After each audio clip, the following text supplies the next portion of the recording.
When I walked out of that wedding banquet hall part 2, I had believed, just for a short flickering moment, that maybe my son would wake up.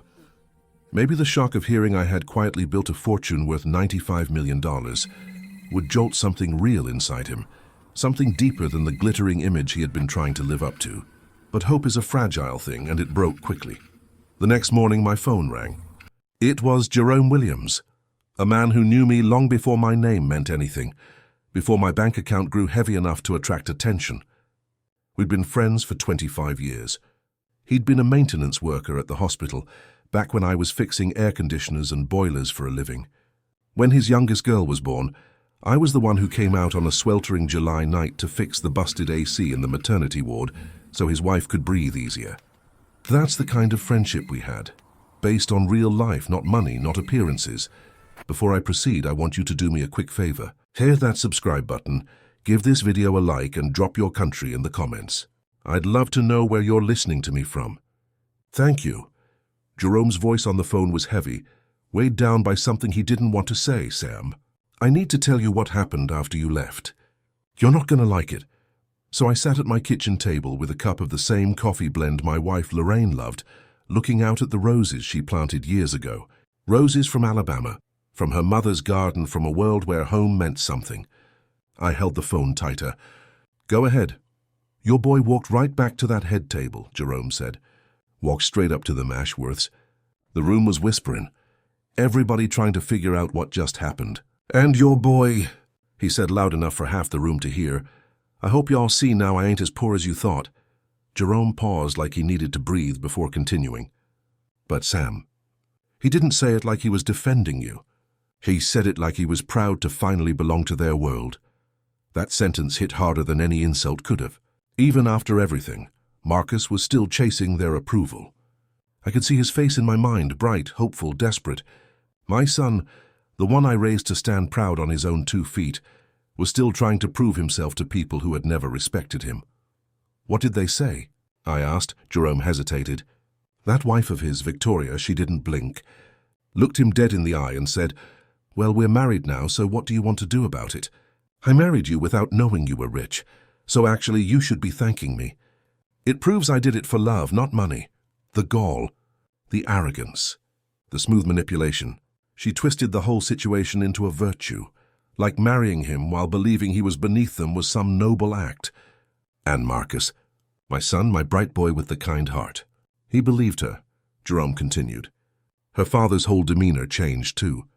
The same man who wouldn't look me in the eye at the rehearsal dinner now acted like we were old friends. He started talking about how this was wonderful news, and how he'd obviously been mistaken about our family. Of course he had changed.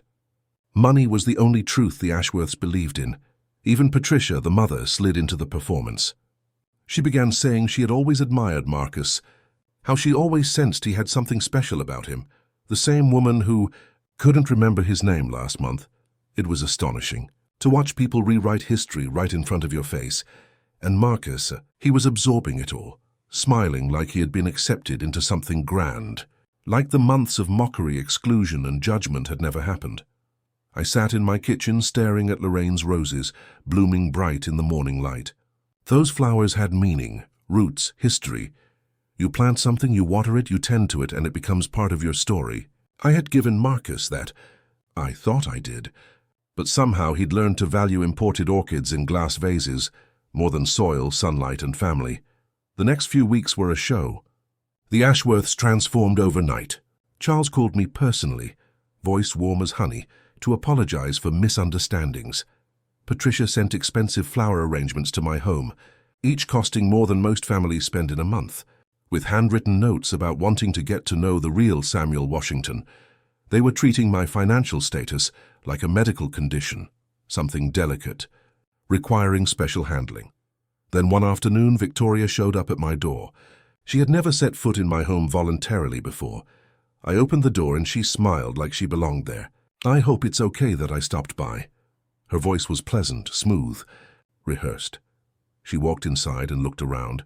The same room she once judged as small and plain, now suddenly filled with meaning and charm because of who owned it. This home has such character, she said, tracing her finger along a photo of Marcus at medical school. So warm, so real. She said it like she was touring a cultural exhibit. Then she leaned forward, eyes sharp with purpose. Marcus tells me you're planning to start a foundation. That's so admirable. We'd love to help. Daddy knows so many people in the philanthropic space. Ah, there it was. Not family, strategy.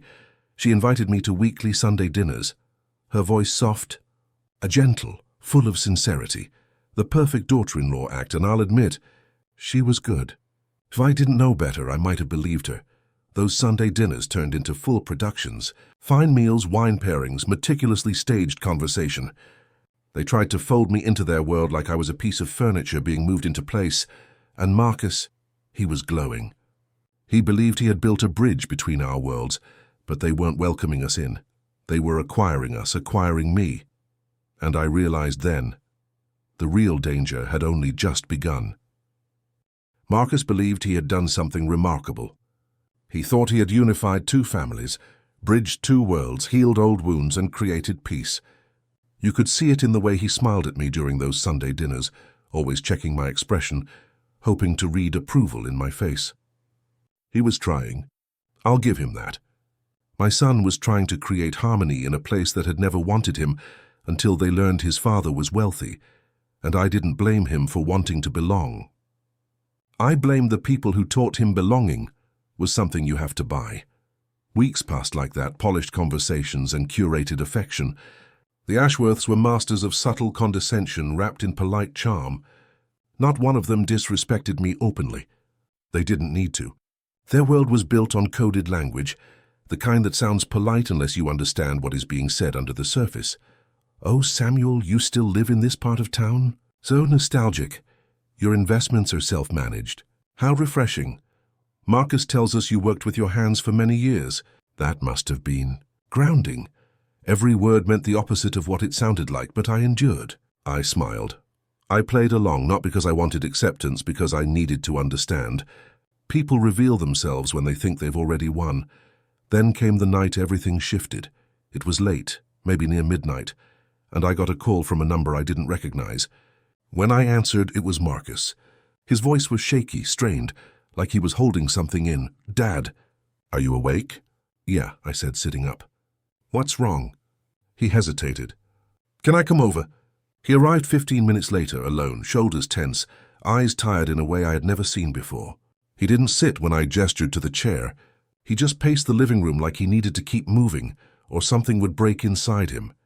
You ever feel like you're living someone else's life? He asked. The question cut through me. Every man feels that at some point, I said softly.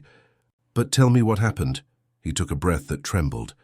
At dinner tonight, Victoria and her parents told me I should convince you to sign over financial management of your assets. They said it would be easier for the family if money was centralized. They said it would help secure the legacy we're building. He looked at me with something raw and lost in his eyes. Dad, they think your money belongs to them. I stayed quiet. Silence makes truth echo. And the worst part, he said, swallowing hard, is that for a second, I thought maybe they were right. Something inside him cracked when he said that. He wasn't ashamed of them. He was ashamed of himself. I stood and put my hand on his shoulder. Son, you've been trying so hard to be loved by people who will never love you unless you're useful to them. His voice broke. I thought if they accepted me, then maybe I would finally be enough. That truth sat heavy between us.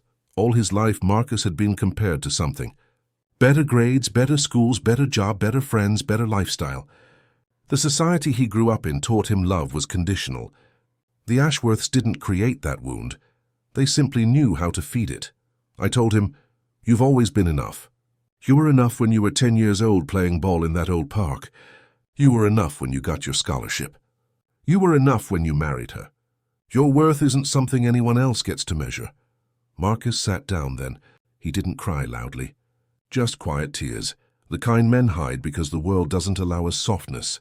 I let him have that silence. After a while he said, I don't know what to do. I love her.